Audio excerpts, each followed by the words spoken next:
Can divine grace wipe away our past karmas? Hello everyone, I'm Pulkit Mathur, founder of The Spiritual Bee, and the answer to this question is yes, the grace of God is indeed powerful enough to overturn the law of karma. In fact, many of our ancient stories capture and highlight this most fundamental of truths. One such story is that of sage Markandeya, a devotee of Lord Shiva who was destined to die at the age of 16. When the moment of Markandeya's death arrived, Lord Yama came by riding on his buffalo to take away Markandeya's soul. He found Markandeya seated before the lingam of Lord Shiva, engrossed in worship. Seeing him thus seated, Lord Yama decided to forcibly take away Markandeya's soul. And so he made a noose with his rope and threw it around Markandeya. The noose caught Markandeya, but it mistakenly also encircled the lingam of Shiva. As Lord Yama tugged at the noose to drag Markandeya away, a greatly enraged Lord Shiva burst out of the lingam. A war then ensued between Lord Shiva and Yama, in which Yama was roundly defeated and had to beat a hasty retreat. In this way, Lord Shiva, through his profound grace, altered the fate of his devotee Markandeya and saved him from certain death. Now, while this may just be an ancient story, it nevertheless beautifully captures and presents before us the indelible truth that the grace of God is all-powerful and it supersedes all laws. In the blink of an eye, this all-powerful grace can alter our destiny by wiping away our past karmas and thus save us from having to bear the repercussions of our past karmic actions. As Mother Meera has explained, the divine grace can make our past karmas melt away like butter that's put in the sun. If you have an aspiration within you that's sincere enough or a prayer that is intense enough, then you can bring down in you something, that is, you can call down this divine grace that will change everything. But how exactly does the divine grace intervene to change the course of our karmic destiny? Mother Meera has described its mechanism through the following example. Suppose there is a tile in the wall. If it gets loose, it will fall, won't it? But if there comes, for example, a vital or mental determinism from someone who passes by and does not want it to fall and puts his hand out, it will fall on his hand, but it will not fall on the ground. So he has changed the destiny of this stone or tile. It is another determinism that has come in, and instead of the stone falling on the head of someone, it falls upon the hand and it will not kill anybody. This is an intervention from another plane, from a conscious will that enters into the more or less unconscious mechanism.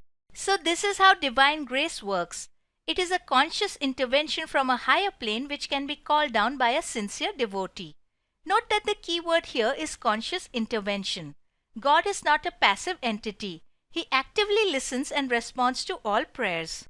Now, the key condition under which the grace of God descends to wipe away our past karmas is that not only must our motives be pure and sincere, but we must also be in possession of a strong enough will which will prevent us from repeating our past mistakes.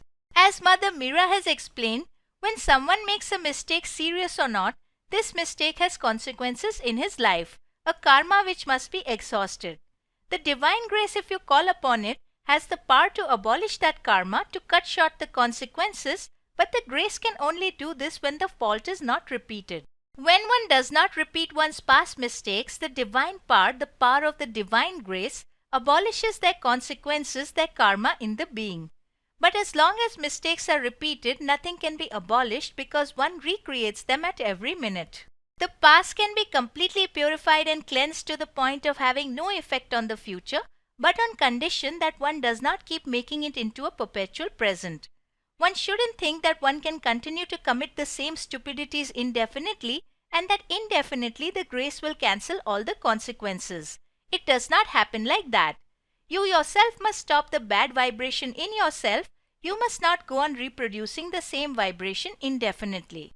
To understand this point better, recall the example we discussed in an earlier video of the habitual drunkard who was suffering from liver cirrhosis and who was requesting the divine grace to cure him. But unless the man himself possessed a strong enough will to overcome his habit of drinking, it was not possible for the divine grace to descend and cure his disease, which had arisen as the karmic effect of his past actions of drinking. So, to summarize, we must remember that the grace of God is indeed all-powerful and it can certainly wipe away the effects of our past karmic actions. But it will only do so when our motives are pure and sincere and when we possess a strong enough will to not repeat our past mistakes. Only then does the divine grace descend to alter our karmic destiny. As Sri Aurobindo has warned, we must reject the false notion that the divine power will do and is bound to do everything for us at our demand, even though we do not satisfy the conditions laid down by the Supreme. We must make our surrender true and complete, then only will all else be done for us. Keeping these truths in mind, let us meet again in the next video. Meanwhile, don't forget to share and to subscribe.